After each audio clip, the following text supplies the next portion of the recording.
जय Hind, welcome back to your channel, YouTube channel Sankyatinath Vidyapeeth, and now we are going to understood learn SST, and our topic is democracy in the contemporary world. In previous video we have know the many phases of the many event of democracy. In this video we are going to learn expansion of democracy, means लोकतंत्र का विस्तार। आज विश्व का अधिकतर देश लोकतंत्रात्मक शैली से शासित हो रहा है। इस लोकतंत्र को आज अधिकतर करने में यानी मेजॉरिटी प्रदान करने में कौन कौन से पहलू जिम्मेदार थे? What was the main factor to expansion of democracy?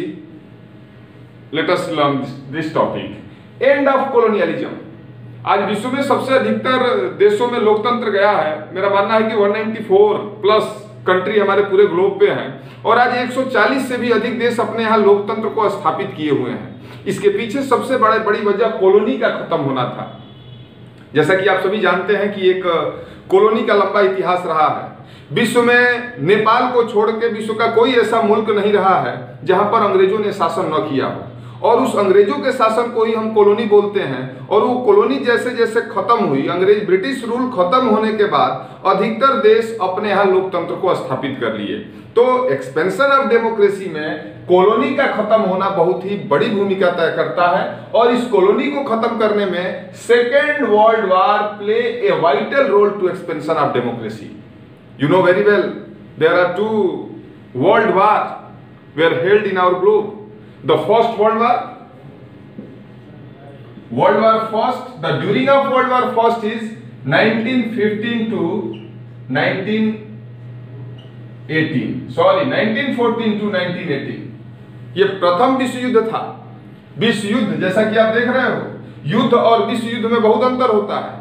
युद्ध का मतलब दो समुदायों के बीच, दो देशों के बीच होने वाले बैटल को, होने वाले डिस्प्यूट को, कॉन्फ्लिक्ट को हम युद्ध कहते हैं। लेकिन जब वही डिस्प्यूट कई देश अपने रूप में ले लेते हैं तो इसको हम वर्ल्ड वार कहा जाता है। मीन्स दो देश आपस में लड़ रहे हैं और इन दो देशों के पीछे कई देश आ जाएं।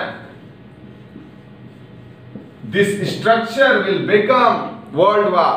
और ये वर्ल्ड वार पहली बार देखने को मिला था 1914 में, जो 4 सालों तक चला। और दूसरा वर्ल्ड वार यानी विश्व युद्ध द्वितीय जो हमें देखने को मिला था 1939 में और चला था 1945 में। हम डेमोक्रेसी की बात कर रहे हैं, हम एक्सपेंशन ऑफ डेमोक्रेसी की बात कर रहे हैं, और लोकतंत्र के विस्तार में वर्ल्ड वार सेकेंड का बहुत बड़ा योगदान था।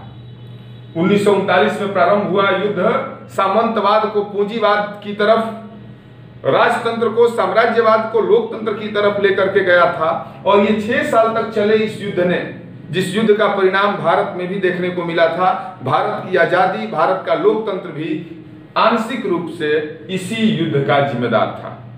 1945 में जब विश्व युद्ध खत्म हुआ तो अधिकतर देश अपने यहाँ लोकतंत्र को स्थापित किए। इसके बाद जैसे जैसे देशों में लोकतंत्र चलता गया, एक ग्लोबल पोजीशनिंग बनती गई विश्व स्तर पे, तो तमाम प्रकार के ग्लोबल इंस्टीट्यूशन भी स्थापित किए गए ताकि 2 या 2 से अधिक देशों के बीच के उत्पन्न हुए वैमनस्य को समाप्त किया जाए, एक फ्रेटर्निटी, एक हार्मोनी स्टेबलाइज किया जाए। और उसी के क्रम में कुछ वर्ल्ड लेवल इंस्टीट्यूशन है जिसका जिक्र होना बहुत ही जरूरी है। वेरियस इंटरनेशनल ऑर्गेनाइजेशन यानी विभिन्न प्रकार के अंतर्राष्ट्रीय संस्थान, संगठन बने, जिन संगठन का मुख्य उद्देश्य यही था कि सभी देशों को एक कुटुंब के रूप में यानी एक परिवार के रूप में वैश्विक स्तर पर लेकर के चला जाए। और इसी क्रम में पहला नाम आता है यूएन, जिसको आप यूएनओ के नाम से जानते हैं, यूनाइटेड नेशन ऑफ ऑर्गेनाइजेशन, जिसको संयुक्त राष्ट्र संघ कहा जाता है। 1945 में स्थापित हुआ यह संगठन, यह संघ का मुख्य उद्देश्य यही था कि विधि के मामले में, सुरक्षा के मामले में, संस्कृति के मामले में, शिक्षा के मामले में, स्वास्थ्य के मामले में, ये यानी जो बुनियादी आवश्यकताएं एक देश के लिए जरूरी होती हैं, एक देश के नागरिकों के लिए जरूरी होती हैं, उन सारी व्यवस्थाओं को मुहैया कराया जाए। एक अनुपातिक आधार पर समानता के साथ सभी देशों को साथ लेकर के इस लोकतांत्रिक यात्रा पर निकला जाए, यह यूएनओ का मुख्य उद्देश्य था। एक सवाल यहाँ और भी बनता है आप एसएसटी एस्पिरेंट्स के लिए कि यूएनओ का जो सेक्रेटरी है वो अभी कौन है?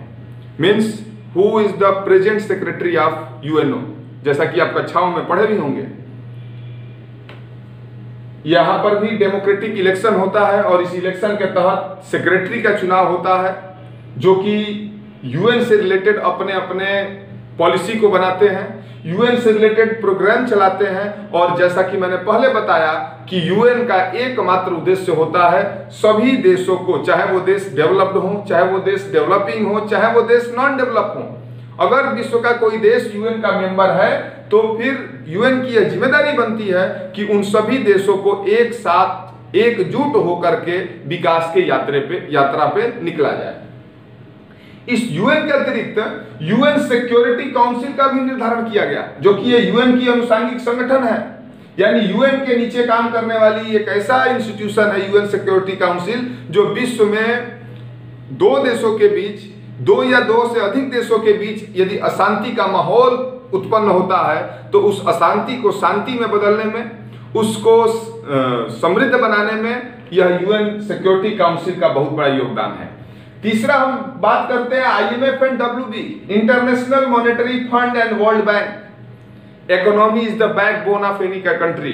किसी भी देश की आर्थिक संरचना ही उसकी रीढ़ की हड्डी होती है। यदि किसी देश के पास अर्थ नहीं है, आर्थिक विकास नहीं है, तो फिर वो देश विकास की कल्पना करना दूर की बात है। वो देश कुछ नहीं कर सकता है, वो देश अपने लिए, अपने नागरिकों के लिए पॉलिसी नहीं बना सकता है। और वैश्विक स्तर पर इकोनॉमिकल फ्लो हो, आर्थिक रूप से प्रवाह हो, उसके लिए वैश्विक स्तर पे ये दो संगठन बने, इंटरनेशनल मॉनेटरी फंड, विश्व मुद्रा कोष, और साथ में वर्ल्ड बैंक यानी विश्व बैंक, जो कि समय समय पर आर्थिक निर्णयों को लेता है। समय समय पर जो नॉन डेवलप कंट्रीज हैं, जो अंडर डेवलप कंट्रीज हैं, या फिर जो डेवलपिंग कंट्री हैं, जिनको कोष की आवश्यकता है, जिनको फंड की आवश्यकता है, वो समय समय पर फंड मुहैया कराता है। और साथ ही साथ आप सभी जानते हैं कि अलग अलग देश अपने अलग अलग करेंसी के साथ अपने इकोनॉमिकल एक्टिविटीज में शामिल होते हैं। अमेरिका में डॉलर चलता है, हमारे इंडिया में रुपया चलता है, रूस में रूबल चलता है, तो यूरो चलता है। तमाम प्रकार की करेंसी हैं और उन करेंसियों को इवेल्युएट करने के लिए, ताकि एक ग्लोबल पोजीशनिंग बन सके, एक ग्लोबल ट्रेड हो सके, उसका निर्धारण आईएमएफ के द्वारा किया जाता है। तो ये सारे इंस्टीट्यूशन थे जिसके द्वारा लोकतंत्र की यात्रा को आगे बढ़ाया गया। इन इंस्टीट्यूशन की सबसे बड़ी जिम्मेदारी है कि यह लोकतंत्र की यात्रा सतत रूप से चलती रहे। हम अगले वीडियो में जानेंगे कि इस लोकतंत्र का विस्तार वर्तमान समय तक कहां तक हुआ है। Thank you. जय हिंद।